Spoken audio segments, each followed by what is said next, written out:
Hey, Anthony, it's July 14th, 2020, and I think I want to take a ride into a machine that's going to take us into a future and see what's happening in Las Vegas circa 2023. How do you feel about that? Let's go, Anthony.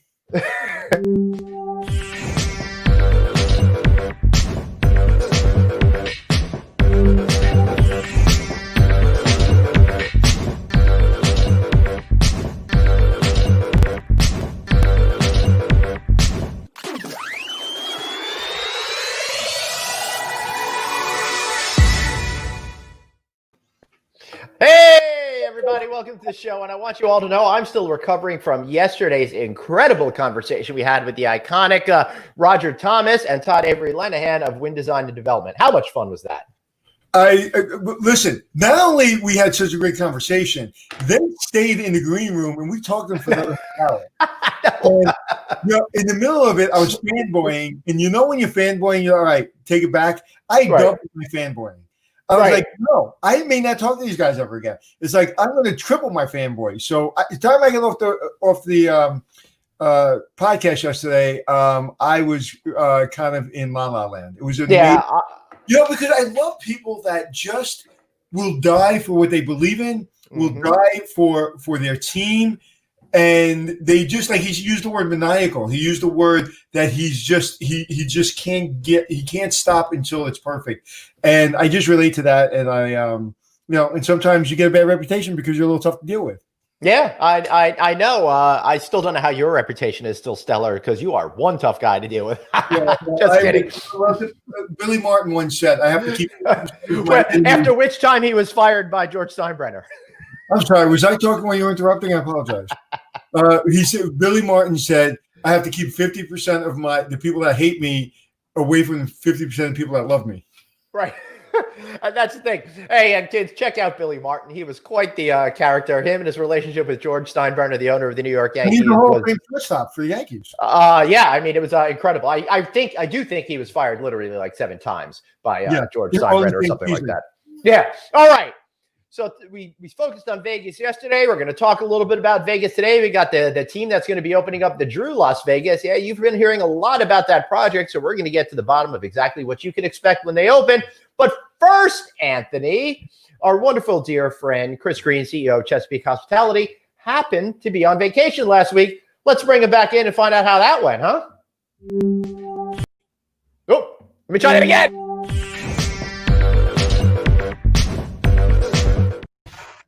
What's up? Hey, congratulations for having a week off.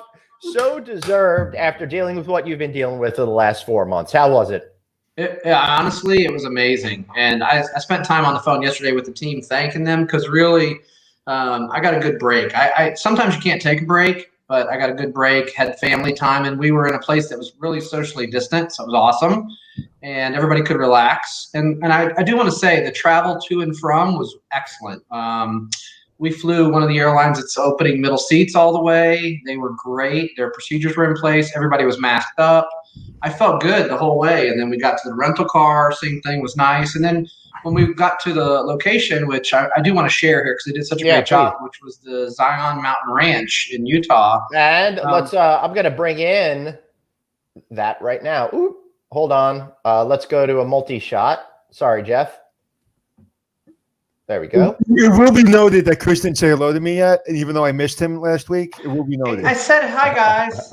Yeah, so we went to, and you can see from kind of the photo there, this place has got a lot of space around it, and the team there did great. We're not affiliated with it. It was just a vacation at a place I had heard about. We stayed in one of the lodges, so we were able to get away and really relax. That's pretty freaking cool, man. Well, the other thing that was cool is this place is great for a home base where we traveled to Bryce Canyon. We went to Zion National Park. We also went to Lake Powell. All of those were outside adventures, and we were able to stay socially distant but enjoy time near people but not close to them. And it was great. So I'm really proud. And it was great to be traveling. And people were traveling. I met people from Georgia, from California, from Portland, from Maine. They were all over. I just hope you didn't meet anybody from Miami. I didn't meet anybody from Miami. Nobody from Miami and nobody from Phoenix. So Good. But Well, that's great, buddy. I missed you Wow. last week. That's beautiful, though. I wish I was there. Now, where is this exactly? What state?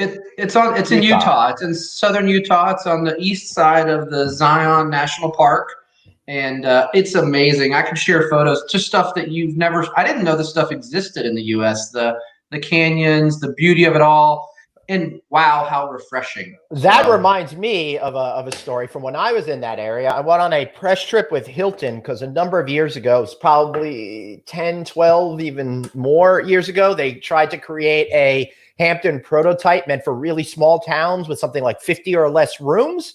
And I got to go to the opening of that particular property, and we got to see Zion Park. We got to see the other park as well, Bryce Canyon, and more importantly, I got to see Goober from the Andy Griffith Show, who was hired to open up the hotel. So that was pretty exciting moment. That's pretty cool. So, how is the brand? Did the brand ever take off?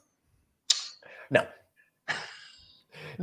And that's why we have a lot of great companies out there that have come out and filled that gap. The What was the major name of the hotels. brand? Do you It was remember? It was a Hampton. They tried to introduce a small town prototype, but they just couldn't get the economics to work for properties that size. And I think that's probably what led to companies like Cobblestone and My Place. Some of these other brands that have been focusing on smaller cities have found success because of that. Right. Yeah, it's difficult to run a hotel when you use, with 50 rooms anyway, whoever you are. It's usually 75 and above, at least. And again, 150 is really Right. money. But this is so long ago. This is pre-Chris Nassetta days. So it's like ancient history. So, Chris, our ratings, as you know, are amazing. Thank God. Last week you were gone, and our ratings were in. And they soared, right? No, they were gone. They were gone. Like nobody watched. Hey, listen, I'm just glad to be back. And Anthony, it is good to see you. I missed you guys a lot. I missed this a lot. The thing that was cool last week was me doing what I do. I was able to watch everything happening and see who's traveling and looking at logos on shirts to see if companies were traveling or families were traveling. And I can tell you that the Zion Mountain Ranch was packed, and it's because there was a space where people felt like they could be safe and get away, but people were traveling, and I was so excited to see that. It still lends to the idea that leisure and then remote spaces that have open places around them are going to come back faster. But I also returned to good news from our company that we were 41% occupied over the past 30 days, and that things are starting to move in the right direction. Yes, we're dealing with some lockdowns, but I really think people are getting it now. If you're going to be out and travel, you've got to wear your mask. I wore a mask all week in places that needed to wear masks, and we were careful, and it works. It works. So let's do it. Let's all get back to being safe, smart, and get our business going because we need it. Everybody listening here needs this to happen. The last thing I'll say is you guys are talking to Vegas in a little while, and I'll step out of the way for that, but we actually stayed in Vegas the night before we flew out. Thank you for making the transition on your own. I really appreciate that. I was just about to say it. Now, right? Yeah, man, you've been on long enough. You know how it goes. And where did you stay? So we stayed at the Courtyard at the airport because I had my 8-year-old with me. So I had a varying crew. I had my wife and I, my 21-year-old son, and our 8-year-old daughter. But so we stayed away from the strip for her. But I did go out, and we went to Caesars, we went to Palazzo Venetian, and we also went to Bellagio and spent some time at all of them. And I'm really happy to say, it was busy, probably 50% of what they normally do, but people were behaving and they were wearing masks. And the Bellagio did an amazing job of all of their plexi in place. I talked to a couple dealers where, 4 at a table. I saw people trying to push in to play roulette. And they're like, I'm sorry, I can only have 3 people at this table. It really was getting better, Anthony. I know from what Glenn experienced to what I experienced, big transition. Wow. Well, I hope so. Listen, like you said, I hope people learn their lesson. Like we're in the worst time we've ever had. 4 months later, we're worse than we were 4 months ago. Yesterday, 16,000 people in Florida had COVID. I mean, the height in New York, 11,000 had COVID. Florida shut down. Mr. Rosen has shut the hotels down. So unfortunately, it's taken. I think our economy is going to last a lot longer. Our recession, and unfortunately, it's taken this for finally people to listen. And it's really, really frustrating, but at least finally some people are listening, and hopefully the numbers don't go up. And this is a conversation we haven't been talking about, because if we continue to talk about it, I will go insane. Yeah. Well, listen, I want to, for whatever voice I have, I want to encourage you to get out and travel. There are places you can go, like this wonderful place I went, that need your business. That's owned by a family. That's their livelihood. I mean, this is our livelihood too, but we can do our part. And if you're like me, you needed to get out of this little office I've been in for 90 days and go do something. So I'm encouraging people to do it. It's great for your mental state. I came back ready to attack things, and we need you. We need you. The travel industry needs you out doing what needs to be done. So well, I appreciate everybody. I spoke to him this morning, and I said to Glenn, we got to travel again. So me and him are going to meet in a random parking lot, and we're just going to sit there and do the show. So right on the road next week. We're working on something. It's not random. It's right off exit 41 on the LIE. So we're working on something. We're going to be traveling soon. Not too far, but we've got to go, man. 4 months. I'm the last couple of days I'm getting a little crazy. Well, if you guys want to come to Baltimore or Pennsylvania, that's where I'll be next week. We're adding some new properties to the system, and excited to get back to Gettysburg. Cool. So we want to do a historic visit. We'll be up there, and then I'll be in my offices in Baltimore. So I'd love to see you guys at some point. I think that's a great idea. Yeah. Yeah. All right, let's talk about that off air, Chris. Any final words before we let you go today? And I should say, Chris will be back on Thursday. And at that point, I really want to hear how the vacation informed you of how you want to move forward on the business and get more of a deep dive kind of an update. Yeah, I know you guys have a lot to do today. No, I'm just happy to be back in the saddle. We are moving forward, and now I have more confidence that we can move forward smartly because people are getting accustomed. Everybody behaved on the plane like it was no issue at all. Yeah, I think the United States scared themselves, and I think we're hopefully back in the swing of things. We got to travel. We got to travel. Yep. All right, guys. I'll let you get to Vegas. I'm interested to listen and hear. So yeah, thank you, Mr. Green. Talk to you later. Bye. All right. So that was really great. We drew a lot of good information out of him. Sorry about that bad pun. But now let's go on to the team from the Drew before Anthony realizes how pathetic I really am. What? What? All right. I'm going back to this.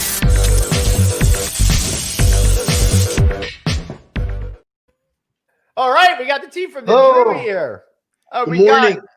Hey, really great to see you guys. All right, so we've got Carmen Rubino Jr., Executive Director of Sales with the Drew Las Vegas. Doug Gennardo, he's the VP of Sales, and Mr. Ralph Scatina, Managing Director and VP of the Drew Las Vegas. Set to open sometime in 2023. Wow, how exciting. I know I was being a little too effusive, I think, before the show, but I got to tell you, this is a project I'm really excited about. Wait, 2023 it's going to open. I want that in writing. I want that in blood, and I want that in writing. That ain't gonna get it in writing. You're right. Yeah, you should see all the blood oaths taken for 2009, 10, 11. So who wants to tell the story of where we are and where we're going? Let me start. Right. This is Ralph. Hey, first of all, Anthony and Glenn, thanks for letting us be part of the show today. Yeah. We can't wait to get the Drew open as well. And I've been with Marriott for 35 plus years. Wow. And yeah, I know. And you had Mike Stingle on the show the other day. Honestly, Ralph, it doesn't look like you've been with Marriott for more than a day over 32. Thank you. Yeah. So you know Mike, huh? You know him a little bit? No, I know him well. Yes. I work right with him. And he's been a great mentor and a great leader, and he's really on board with us getting this Drew Las Vegas open.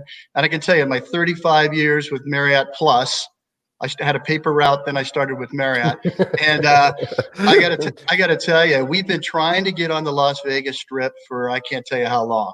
And every time a product comes up, we just can't pull the trigger on it. Ralph, weren't you the character from Better Off Dead that they modeled after you that rode around saying, I want my $2 for the newspaper subscription? I could have been. I don't know. I think I dreamed that. But no, we've been, we're excited about this project and the location of where it is on the Strip, the combination of working with our ownership group, the Witkoff Group, which are great individuals. Marriott's completely committed into this project. We can't wait to get it open. As you all know, we took over a building that had been sitting there since about 2008, and I got to tell you, it was in fabulous shape. Really? I mean, oh yeah, they've had caretakers working there since the place closed, keeping it clean. Right. It's unbelievable. I heard, I could be totally wrong on this, but back in the day, I heard it cost them about $1 million a month or something like that to maintain the property and have security and all of that kind of stuff. So I may be wrong. Right. Don't quote me on that, but I think that I might be onto something Well, there. I don't know if it was that amount as much, but there was definitely a spend to keep the project clean, sharp, safe, Right. and organized. If you walked it today, and then we do tours right now, and Amazing. Carmen does the majority of them, and he can talk to some of the customer feedback, but people are amazed to see what great shape it's in. I mean, it's about 70% built. So Yeah. what we have to do is get in there and kind of reimagine some of the things that were done, but really the project is in a great shape to take over. From if you ever had a time and place to take over something, this would have been that time. Right. It was So- before anything really happened, but a lot of the walls are probably there. Anthony, I'm going to let you ask as many questions as you want in just 1 second, but I think it's important that we give people just a moment of Sure. history about this particular building. Back before the Great Recession in the mid-2000s, the project was announced by the Fontainebleau people, you know, the classic property in Miami. They'd put over $1 billion into this. Then the Great Recession hit, knocked out that property. Also killed Project Echelon, which is basically across the street to it, which is created by Boyd Gaming. That's at vacant for a lot of years until Resorts World, the Malaysian company, took it over, Genting, and they are now building a property. And I believe Carl Icahn bought the former Fontainebleau project, held onto it for a number of years, and then sold it to the good people over at Whitcoff that are finally doing with something, creating with something, and are actually going to open something all these years later. So it's important as we frame this conversation that everybody understands that this building has only been in their possession for a short period of time. So some of the stuff that we talk about, they've had no responsibility for in the past, but they're going to be great heroes and create something new and exciting. All right, Anthony, take it away. I'm done with my history lesson. No, you got it. I was going to sit here. Go ahead, guys. Yeah. You know, I was gonna add on. I'll let Carmen talk because Carmen's our historian. You can see in his office Yes. there all the great anecdotes and artifacts of the Las Vegas market. And maybe Carmen, you can share a little bit about where the Drew is in relationship to the Strip and what some of that history in that location is. And how many steps you are from the Golden Steer, my favorite Golden Steer. Yeah, Golden Steakhouse. Steer. We've all been there. That's a big part of our story. Yeah, our hotel in 1948 was the Thunderbird Hotel, and it was built after the folks took over the Flamingo, as the story goes. People like Meyer Lansky and Gus Greenbaum, they got that place going in 1948, and that end of the Strip was really where everything was going on. Across from us was the old Stardust Hotel, which is now City Center, Resort World that you just spoke of. The Sands, the Desert Inn, the old El Rancho Hotel across the street. The Riviera is right on our front steps there where the convention center is. So this part of the Strip was really iconic, and that's where everything kind of was happening in the late 50s and 60s. And then things kind of shifted to the middle of the Strip and the south end, but it's really being revitalized right now. This whole area, there's about $10 billion worth of investment between the Las Vegas Convention Center, Resort World, which is $4 billion. Our property is over $3 billion. The new convention center. So things are really happening on that end of the Strip, and it's coming to life. So 2023 is going to be amazing to see what's our property is going to bring to that end of the Strip and really dominate. They're calling it an emerging luxury corridor with all the investment taking place. Right. And yesterday we had on the show the good folks over at Wynn, who are going to be great competitors to all of you, and they're thinking of developing that property across the street. So I think a few years from now, when you're open and the Strat's been completely renovated and Resorts World is there, and maybe that Wynn West project is there, and all of that is going to be redefined, I think that is going to be the most exciting place on the Strip going forward. So, Doug, what do you do, buddy, besides look like Andrew Zimmern? That's all I do. That's it. He does it well. No, I get to lead our sales and marketing team at the property. Ralph and I and Carmen worked together about 20 years ago. We opened up the JW Marriott in Phoenix. So we were part of that team, and Marriott brought us together again to open up this project. Prior to this, Carmen and I were on the pre-opening team of the Cosmopolitan when they made a deal with Marriott to become an Autograph hotel. So for the last 8 years, Carmen and I were over there leading their sales effort. I was the senior vice president of sales and casino marketing there. But I'm really excited to join this team. Carmen and Ralph have been on the team for about 18 months. I joined the team in October of last year, And I just can't wait for this project to be able to be open in 2023. So a couple things. Why 2023? Is it a COVID related? Like, hey, let's just wait as long as possible. Is it a construction thing? And also, what's the one thing, if any, that you've had to change because of the environment we're in now? Is the casino smaller? Is it bigger? Are there any major changes you had to make because of the environment we're in? I would say I would respond with that and say that, once we hit the COVID environment here, there was a pause on the project rather than going up and down as you were stating earlier, the swing of this environment that we're in. So, because we're not needing to open in 21 and be ready for that, we have all our partners and lenders excited about this project. We're continuing to move forward. Everybody's committed.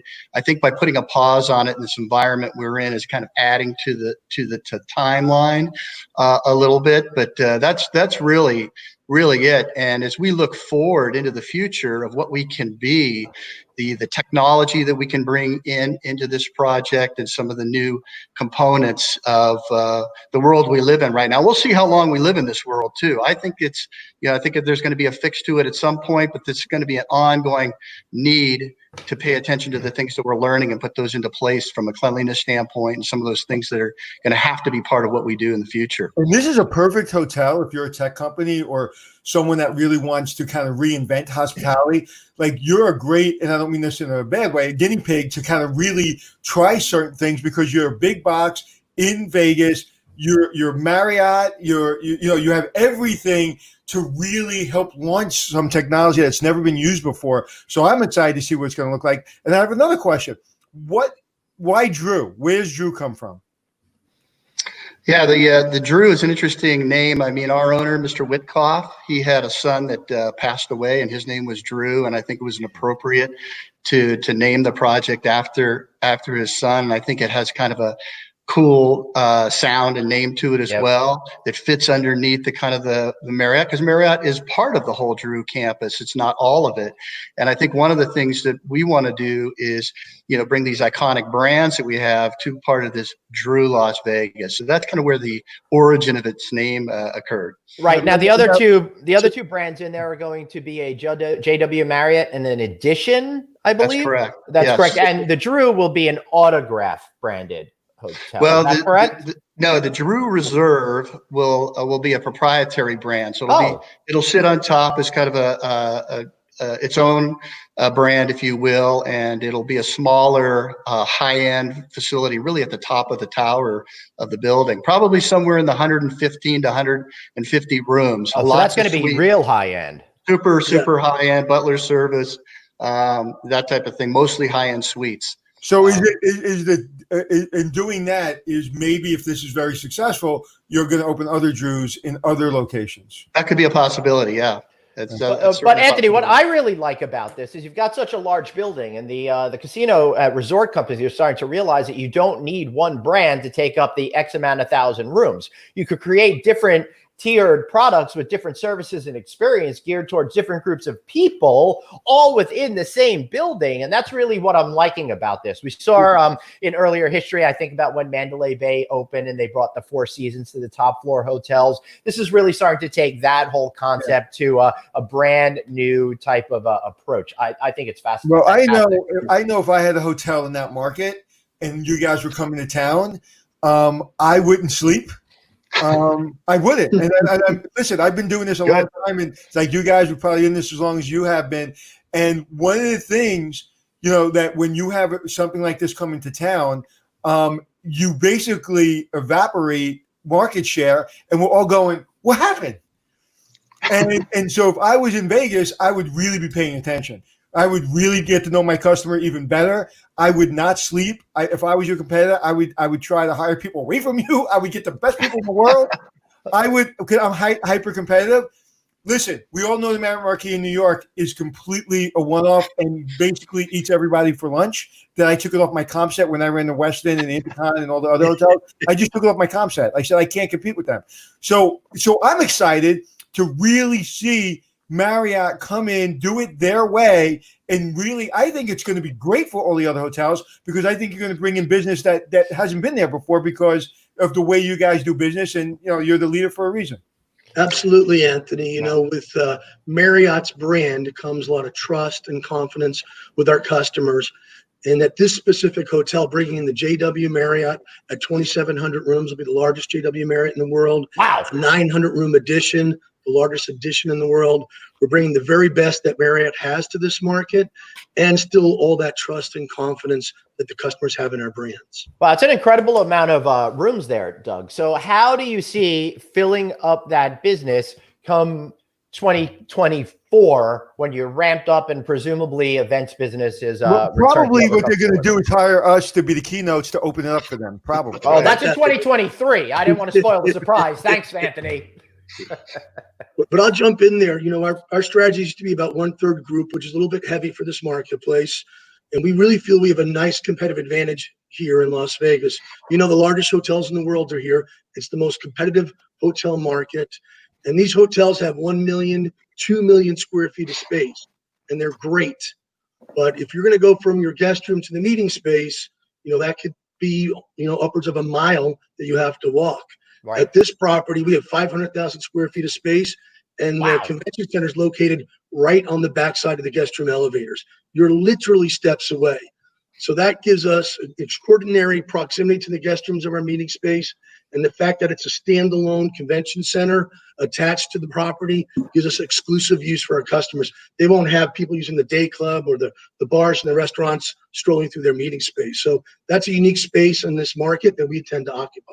Yeah, every time we're in Vegas, we all have to give ourselves a half hour to It's true. When I'm at the Venetian, which I love that hotel, I give myself time. When I go with Glenn, where were we with MGM Grand? Which time are we talking about? The last time I had to take an Uber to a taxi to a bus to a plane to get you need a compass and a flare gun to get to your meeting. So how big is the casino? And first of all, I want to go back a little bit. What I like about having the Drew attached is, listen, love JW Marriott, one of my favorite brands. I really haven't spent a lot of time in the other brand, but I love the fact that if I'm in Vegas, I don't want a regular, I don't want a name I'm familiar with. I want to try something different. So I get drawn in by the Drew and I stay because of the Marriott. And I think that is just brilliant. And again, when I'm in Vegas, I absolutely go away from trying to go to a known brand. I don't need a known brand. I want something different. So great. I love the Nomad. It's Over Park MGM, one of my favorite hotels. And I love the fact that it feels different than a Vegas hotel. So I look forward to the Drew. So how big will the casino be? And because people are walking away from casinos and more want restaurant and want entertainment, how much of a part of the casino is going to be the complex, and how much is going to be the show business and the food and beverage part of it? No, that's a great question. Carmen, why don't you walk through some of that, because you do a lot of the tours and some of the feedback we get from customers too.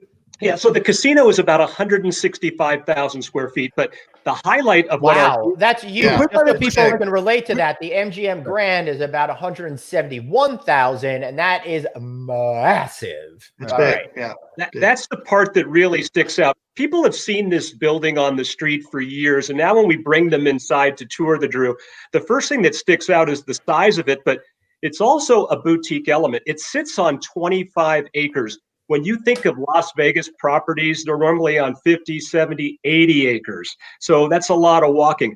Our casino is accessible to guests if they want to go in there, not when you walk into the lobby. It's when you walk into our lobby of our hotel, it's an elegant luxury check-in experience. Right. Then off to the side is the casino. Our guests can go right up to their room. And if they're going to check out the casino, they can exit on the casino level, but most of our guests will exit on the second level, which is called our retail area where our dining and restaurants are. As you walk through that, Anthony and Glenn, you look down at the casino. So guests will not have to go through the casino to access meeting space or a lot of the shops and outlets. And in this age right now, with the people wanting to kind of be separate and have a little bit more space, as we walk that ring and they look down, you can enjoy the casino, but you don't have to be in it. And that's been a really neat game changer for us from the group perspective. There's escalators and elevators all throughout the way to get you down there because the energy at the casino is going to be amazing. It has a 50-foot ceiling. I've never seen anything like this in Las Vegas. So when our customers come on these tours after touring all the other nice properties and they look at us, they've never seen anything like it. So to your point, Anthony, they're going to want to come and experience this property and not leave. By 2023 and 24, there will be some elements that you can kind of walk to and connect with different transportation systems. Elon Musk's Boring Company is digging a tunnel right adjacent to us, accessing to the convention center. And they look to connect to Resort World and the Wynn at 1.2, which has been in the paper recently. But I think the whole environment for a guest to experience, not having the casino the focal point, but it's there if you want to get out and enjoy it. So what has been the challenge with all the fits and starts of this project to bring the design and the vision of this project together? I would imagine you probably have designers right now kind of reimagining some areas. And so how does that all work together? It started with the Fontainebleau and then it's out still. And now, it's going to be open in 2 or 3 years. So that design may look different from now. So how's that been from a design perspective? How challenging has that been? Well, I think first of all, there's a couple of things. Yeah, we have a design team that's working on the project. They're inclusive of some of the operation folks too, so we can get the perspective of how to actually operate these facilities versus just designing them and then hope that they'll work. And so there's a lot of activity going on, and because we have so many different entities, from the casino to the front lobby to the arrival experience to the guest rooms to the Marriott brand components. There's lots of people engaged. Marriott's very engaged in the design elements as it relates to the guest rooms and making sure that the brand images are identified in both the Edition and the Marriott JW products, as well as the casino and all the different entities. So it's a lot of work. It's a lot of collaboration. It's a lot of involvement. They're taking extra time and effort to make sure it's right and it works and the materials make sense. Also trying to keep the theme of the entire resort to be very authentic, really trying to connect it to the desert that we live in Las Vegas, the Mojave Desert, versus, a Roman Empire and volcanoes and ships. And, it's very authentic design attachment that needs to kind of get pulled through the whole facility. So there's a lot of work being done with a lot of folks involved. So it's very inclusive and very engaging. And, we've got some time, but time will run out fast because 3 years from now, 2.5 years from now is quick. So we're getting very close to the end of a lot of the design elements on this, and they're moving towards more of the construction side of this. I have 2 questions. Glenn, my first question. What's my first question, Glenn? How did I get so lucky to have such an awesome co-host? No, do you have a poker room? Yes, exactly. And we got to talk about Bobby Baldwin if we're going to be talking poker. Right. So you have a poker room, right? Yes. You're going to be a Bobby Baldwin room there?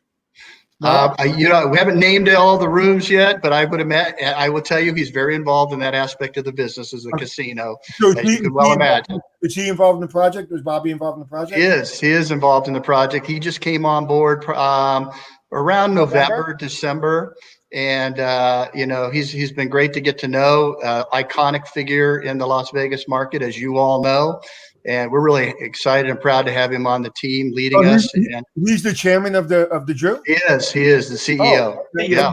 People don't know, he went on to become this big executive, open up Aria, but he was one of the first people to win the World Series of Poker. So he was a real poker player. And he really made poker what it is today in Vegas.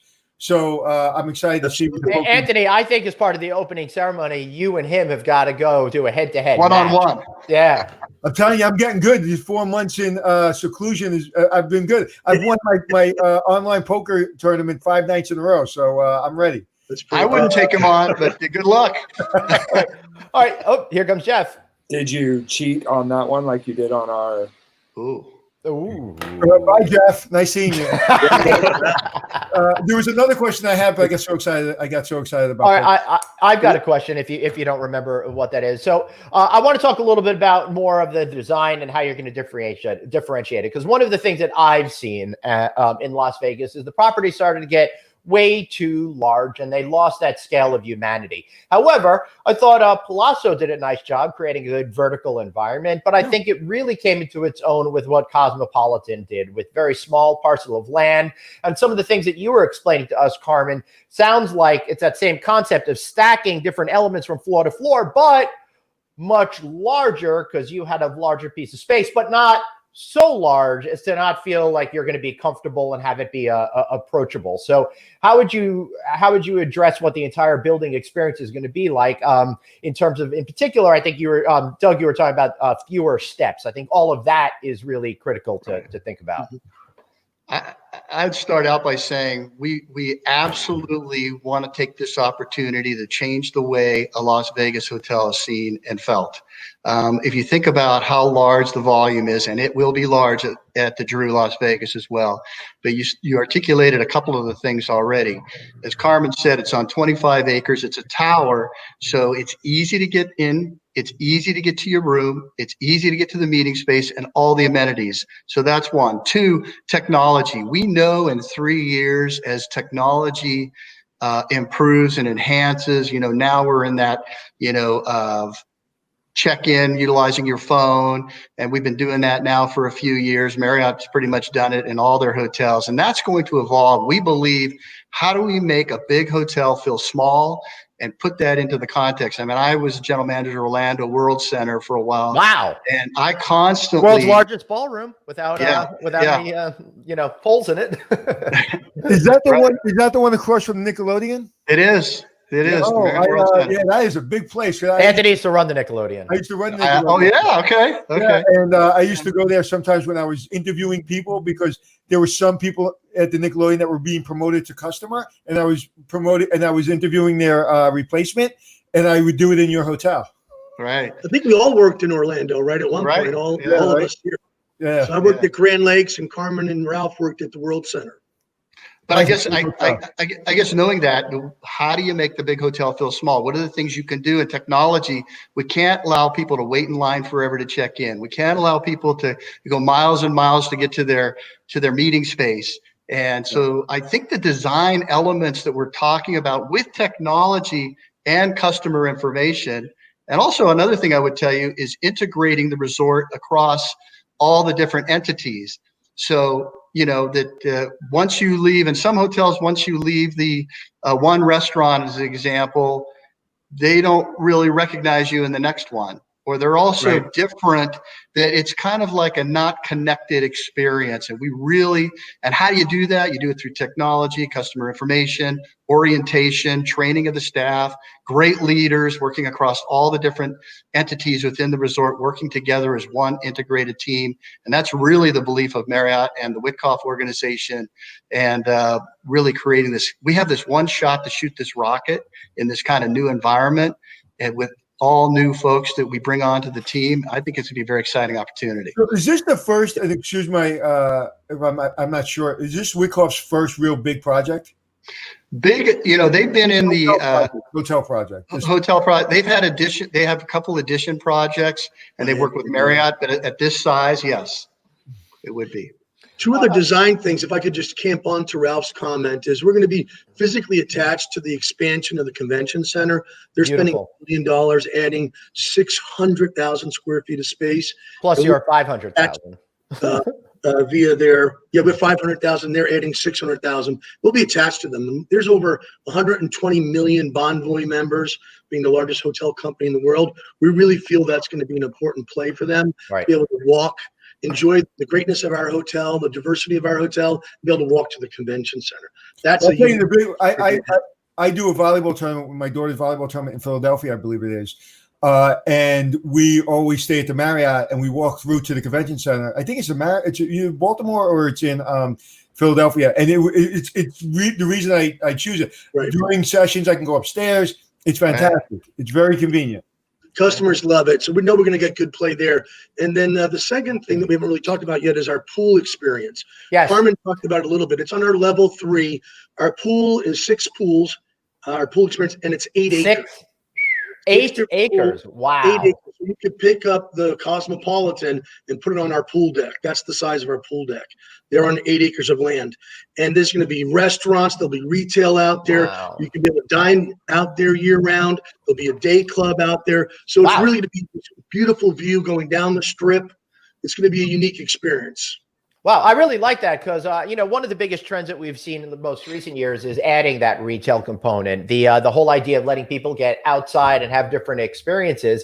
But I like how you're getting them to go outside, but really keeping them in the framework of the inside of the entire structure, so they're staying with you as well. I can't wait to see what this pool is going to be like. And I think as you go through Vegas, listen, if you're younger, I think they got the pool vibe right. But if you're my age, I still haven't seen anyone get it really to where I'm comfortable.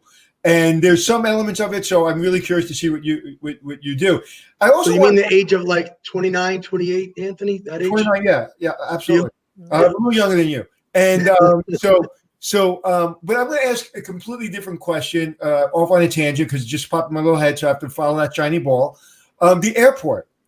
We've all been for that airport a million times. Right. What are they doing with the airport? Are they expanding it? Are they updating it? Because as much as all these hotels are doing great things, conventions doing great things, Elon Musk is doing things, that airport is like 30 years behind the times. And I don't know anything about that. They opened a terminal a couple of years ago. Yeah, Carmen, we just opened up a new terminal out there. Yeah. Terminal 3 opened a few years ago, and I actually use that a lot. It's pretty nice. Allegiant is in there. Some of the international carriers are in there, and they are step-by-step upgrading it. But the big international terminal was huge with a new tower, and they've actually expanded the Uber and Lyft pickup areas if you want to use that mode of transportation.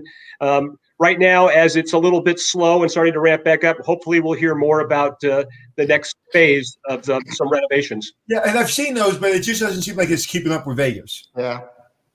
I was just curious. Well, I'm sure they'll catch up because it's such an essential part. When business comes back, the airport is definitely going to be back. So, we're going to do a tour of their hotel, the Drew Hotel. Can we do our show? Can we come down and do our show from the Drew because we're going to be in Vegas soon? Can we go through the Drew and kind of show our show parts of the Drew? Yeah, well, we could definitely do a tour. Ralph, I'll let you comment on the ability to do the show there because we are Vegas and we keep things a little bit kind of hush under wraps and not let all the cat out of the bag. Not to mention to follow all the safety guidelines. All right, so my next question is, could you reveal absolutely everything about the design for the next 3 years to spoil it for everybody? But I do really, what can you share with us in terms of the design, aesthetic, and some of the other notable things that aren't being held for a surprise? Well, one thing I wanted to just camp on as it relates to design is, and Anthony, you kind of brought this up in your question about the pool. That is one thing that we see a lot when we walked around and looked at some of the pool areas in the Las Vegas hotels. They're either really empty or really busy. Right. So how do we create an environment that if you're in your suit and tie like you are right now, and you want to just go out there and hang out, grab a bite to eat or get a drink and not feel like you got to be part of the party zone or something that's not going on at all. So there's some work being done around how we're going to design that area to really engage it in a way that you'll feel really comfortable. And the fact that a lot of this stuff is close to the meeting area anyway. Cool. So you can get up to that space and really enjoy.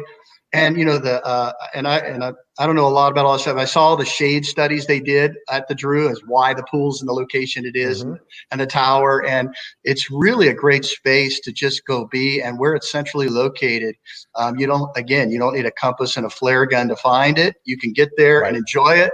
And we really want what you just said. We want somebody to be able to go up there that's not necessarily part of the pool party scene, but part of somebody that's going to hang out there and do my work if I have to do that. It's funny. I've probably walked out of more pool areas in Vegas than I've ever been in. I walk out every day because I'm usually, even if I don't have my tie on, I'm usually dressed to go to business.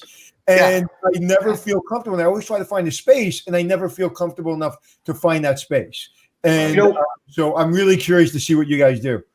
Let me tell you something. When we do our site tours for our group customer, that's one of those aha moments that a customer has. I actually take them down from their guest room and start on the retail area as if we're going to go to the meeting space and get registered for an event. It's 500 steps. And halfway through the journey, I stop the customer, I turn them around and I point to the elevator, and then I point to the elevator where the meeting space is. And they've never seen that in a Las Vegas hotel. Right from that point, I show them the escalator to take them to the pool area. Most big Las Vegas hotels, you have to go on an Easter egg hunt to find the health club, the spa, and the pool. That's right. And the meeting customer can go up there in the morning, grab a cup of coffee in their business suit, looking sharp with that Windsor knot, Anthony, on that tie, and go up there and do a little work in advance, then head over to the meeting space. So it's going to be designed for people who are still there in their street clothes, their business clothes, to go up and maybe catch a drink, just get some sun and enjoy. So that's not available currently in Las Vegas. There's one hotel that I stay at, and we all know it, and you have to go across like 7 lobbies in your bathrobe to go to the spa, and I don't go. I went twice, and after the second time, I'm so uncomfortable, like walking that far to go to a spa, and I don't go anymore. Right. That may be a 30-year-old building though that you're referring to, so that's kind of difficult. Quick show note They should have thought 30 years ahead. Oh, yes, I agree with you, but I know these guys are doing it because the building's been there long enough for them to prepare that. All right, so Tara Phillips, what is the replay link? I missed a lot. Tara and everybody else listening, if you can't watch us live, wherever you're watching it now, there is a link on that page for replay in perpetuity, so you don't have that to worry about. And another little thing, in case you're wondering why so many buildings are so much taller right now, including the Drew, I think it's about 15 years ago, the FAA changed the flight patterns and stuff like that, and all the buildings were allowed to get much bigger, which is why you see buildings that are so much taller now than before the city center era over there, right? Okay, so I'll tell you. Let's back up for a second. What percentage, when you're doing a performance, what percentage of incidental revenue outside of room revenue are you projecting comes from gambling versus entertainment or food and beverage? Yeah, back in the day, the largest percentage used to be sitting in the casino space, and that's not the case anymore. And you look at the performance now, it's more in that 30% range, and the rest comes from entertainment, food and beverage, banquets, catering, guest rooms, real drivers of revenue. As you know, that's a significant change. That's why those entities really have to get more front and center than maybe they had been in the past. And will you have a concert hall like a Park MGM has, like their little concert place, or you're not going to have that? We have a theater. Is that what you're talking about? Great theater. Yeah. Why don't you talk to it, Doug? Well, actually, if we could flip it to Carmen. Carmen, if you could take a minute and just drill down on all of our meeting space from a design perspective. We're going to have the largest ballroom. We're going to have this great new theater. So just talk to the gentleman about the layout of our meeting space, if you could. Happy to. Glenn, you mentioned Orlando World Center, the Cypress Ballroom, and at one point was the largest pillar-free ballroom in the world, dividing into 3 sections. Our main ballroom is 106,000 square feet, pillar-free, so it does eclipse World Center. It divides. They were at like 100,000 or something like that. They were 100. We're 106. Wow. Ours divides into 14 sections. It's supported by about 15 breakout rooms, and then another 8,700 square foot ballroom. But below it is a 41,000 square foot ballroom, divisible into 10 sections, then a 31,000 square foot ballroom, and then another 25 breakouts. And then we have more breakouts, basically 56 total breakout rooms, not counting the ballroom. But the theater, originally when the hotel was built back in 2007 and 8, every hotel in Las Vegas had a Broadway show, Wynn, Bellagio, Mandalay Bay, and their theater was being developed to have a Broadway show. That went by the wayside, but we have the bones of what's going to be a 4,000 seat theater. It's 91,000 square feet. We show it to customers right now for corporate events, for reveals, for product launches, and it can do up to 3,500 seated, 4,000 for a concert with standing room, steps from your guest room. Well, that sounds very similar to the size of the new theater at Park MGM, which has also been very successful at getting a lot of groups to come and perform there for extended periods of time. So, Carmen, where are they going to do your oldies radio show from? We're going to do it from my Las Vegas room here in Summerlin, Nevada. Tell me he doesn't look like a radio disc jockey. He's unbelievable. Don't get him started. No, I just had a thought, and again, shiny ball. There's a lot of people that go to Vegas that have podcasts, right? Everybody has a podcast today. We have a podcast, and every time we travel, we're always looking for a place to do a podcast. Will you have maybe some podcast studios where people, when they're in Vegas and they're at a convention, they can do a podcast for their company or their own podcast that they do at home? That's a great idea, Ralph. Great I think idea. Take that to the ownership group because Sure. that is the Certainly future. what we could do. There's a Because the time podcast you open, you're going to be born with a birth certificate and a podcast. Right. Just out.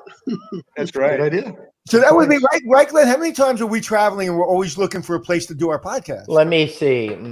Every time. So that to me, with everything that you got going on there, and I don't think anyone else is doing that. That would be Great Yeah. idea. I love it. Everything is so close. Mm-hmm. Good I point. really like Good that point. idea a lot. Great And idea. you can name it the Anthony Podcast Studio. That's Now it's great. getting better. Or you can go to the Golden Steer across the street too, and you get the biggest atmosphere. I love the Golden Steer. The Golden Steer actually has had a back exit that was kind of on the secret side. So when the cops came in, all the mafia guys could sneak out the back. It was very convenient for them. Hey, Glenn, when you're in a meeting and you have an idea and you tell somebody, and everybody says it's a great idea, you know how you know it's not going to get done because nobody wrote it down. Right. Oh, I wrote it down, man. I got it right here. You You wrote know, I would tell you about. I would I tell you did about like the- it. I'm like, we're going to do that. It's a great idea. No, I think it's a great idea. I wish I would have You know, thought of it. Going back to the Golden Steer, when I first came out to Las Vegas, the first place that Carmen and Doug took me to go out to dinner was the Golden Steer, which is an iconic, famous place. But I'm parking my car there to get to go to the restaurant. I'm like, is my car going to be okay here? It's it's a little different spot, but it's an old classic Right. for sure. For sure. And we actually did a podcast there a number of did you? years ago. So go check that out in our archives where we talked to the owner. I think his name is Michael. It's been a long time. I'm kind of forgetting right now. All about the history of the Golden Steer. It was great. Yeah, great history. I've been to that diner. What's that diner? That famous diner that John took me to. John. Oh, Carmen. The Peppermill? Peppermill? Peppermill. Oh, the best diner in America. I don't think it is as much of a diner as a place to get to go when you're really depressed at 4 a.m. to see all the people that just got off work. Or they get drunk at 7 a.m. Yeah. Right. Yeah. All hours, yes, absolutely. Carmen took us there too, right, Ralph? We went to Yeah, the yeah. Peppermill. Got all the places in for sure. All right. So what have we not talked about yet when it comes to what we could expect over at the Drew and what you think the Las Vegas market's going to be Are like? you going to have big name chefs, or are you going to go in a different direction?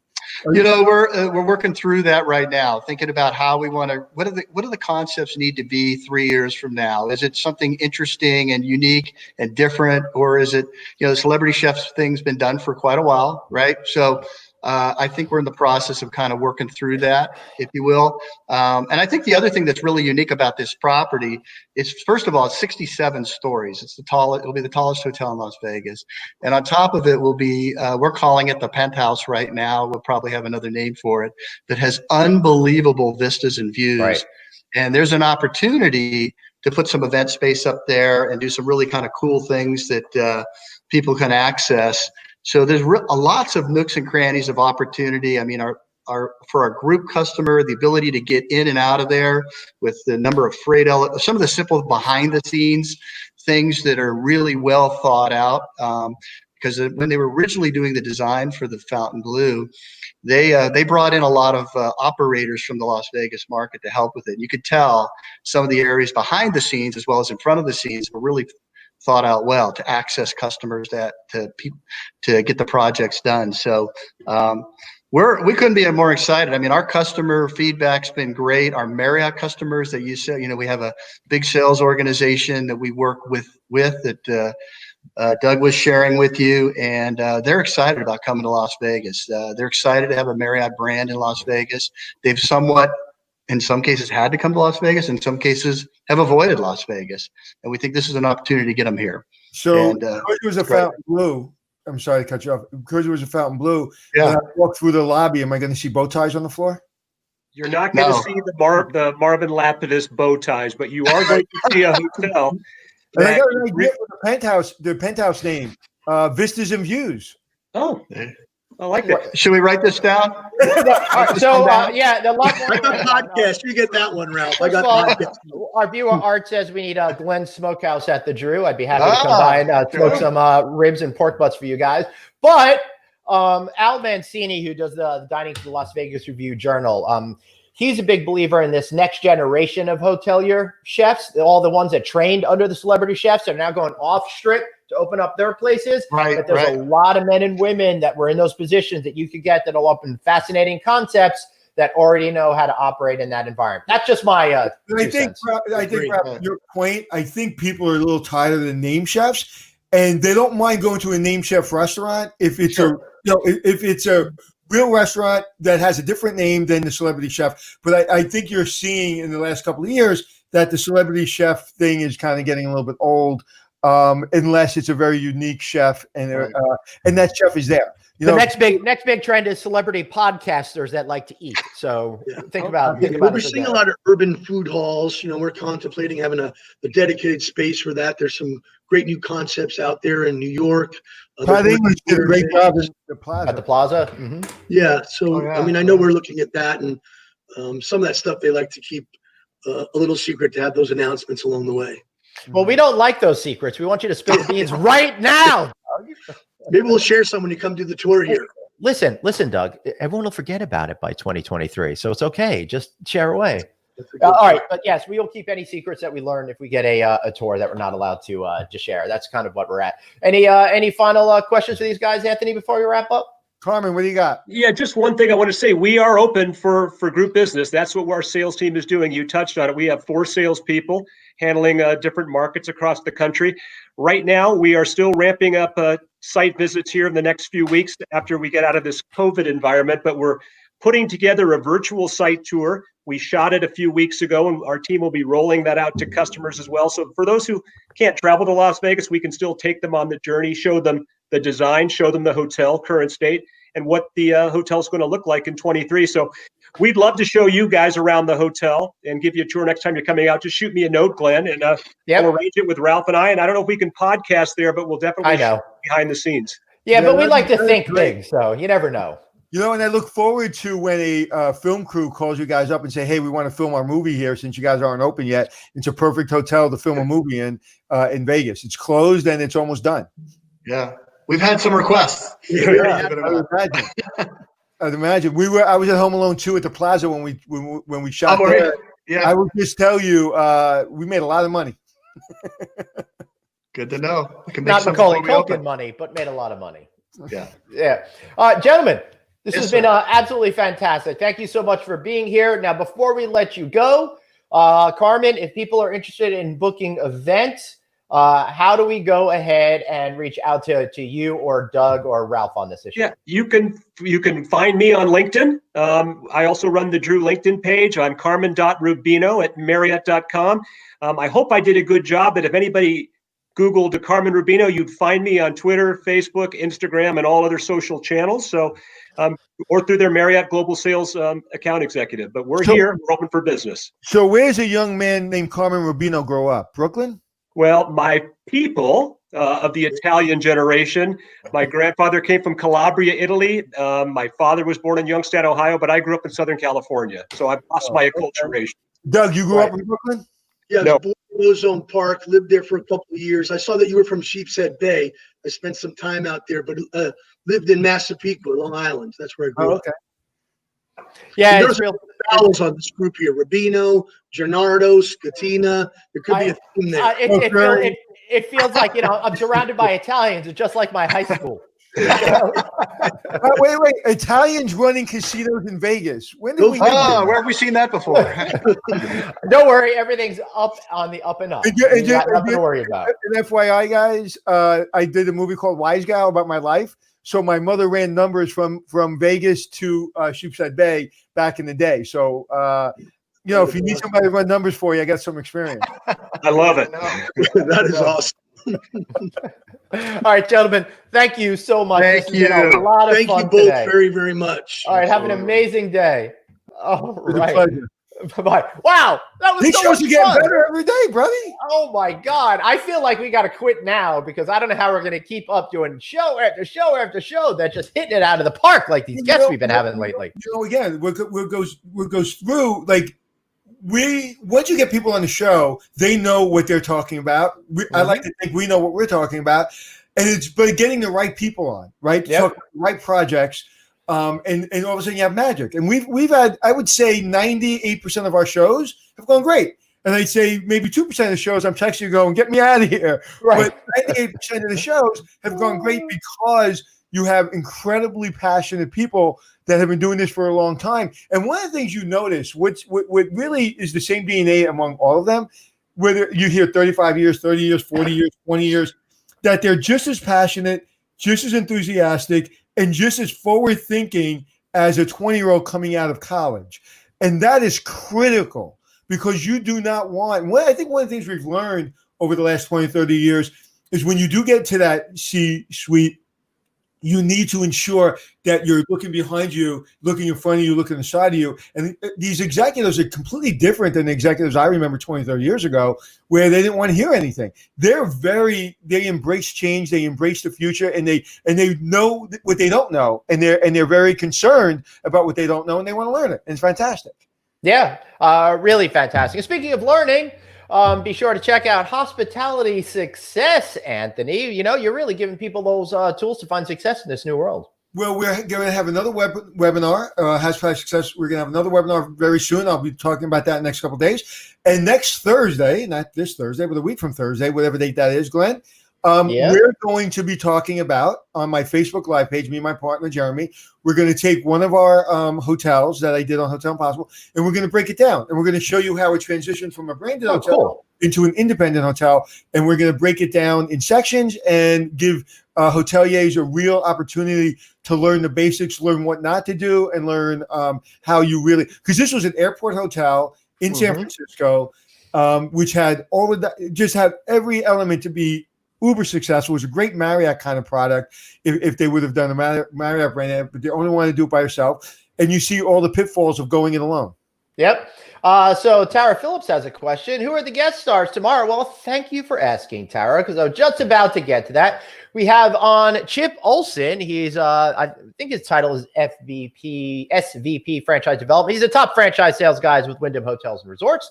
So that'll be a really good interview, followed by Calvin Stovall, who's a hospitality guy, but does a lot of work on leadership right now. I got to know Calvin back in the day when he was working with the Homewood Suites by Hilton brand. This is going back 15 plus years or so ago.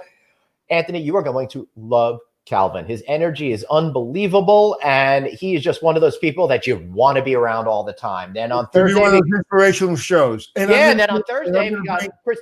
Yeah, Chris is going to be back on Thursday along with Michelle Russo. She's the CEO of Hotel Ave, another major management company. So good rest of the week ahead of us. And I'm going to bring my imaginary friend Gazoo with me tomorrow. No, when I'm really stressed out and really got a lot going on and I'm a little antsy, Gazoo shows up. Remember Gazoo from Flintstones? No, I was just about to say. So I was glad to see that he finally got another job after that wrapped up. Yeah, I'm telling you, when I was a little kid, I used to see Gazoo, and anytime I was stressed out, I would talk to Gazoo. So tomorrow, I'm bringing Gazoo with me.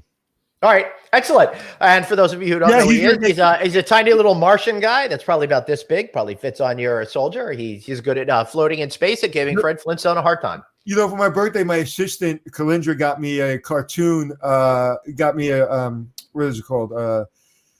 The cartoon books. What are those called? Comic books. I was never a comic book kid. And she got me a comic book kid of Gazoo. And so I'm a Gazoo fan. So tomorrow, I'm bringing Gazoo with me. Excellent. And one last thing that you didn't know about me, Anthony, I was a big comic book fan. I actually used to sell comic books back in high school, and I've got thousands and thousands and thousands of comic books downstairs. It's a shame nobody likes comic books anymore, and I thought my master plan to retire and go on a cruise around the world will now probably not even get me a cruise. Your mother threw out your comic books. My mother threw out my baseball cards. Yes. All right. Guys, thank you so much for being here today. Remember, subscribe to our newsletter. Text the word hotel to 66866. That's the word hotel, 66866. It's scrolling right down there. You guys should be able to see that. Remember, guys, you're vibrating with love and light. You're pulsating with love and light. And you've got one life. So blaze on. And Gazoo and I, thank you for checking in. Nothing about the great Gazoo. Love that guy.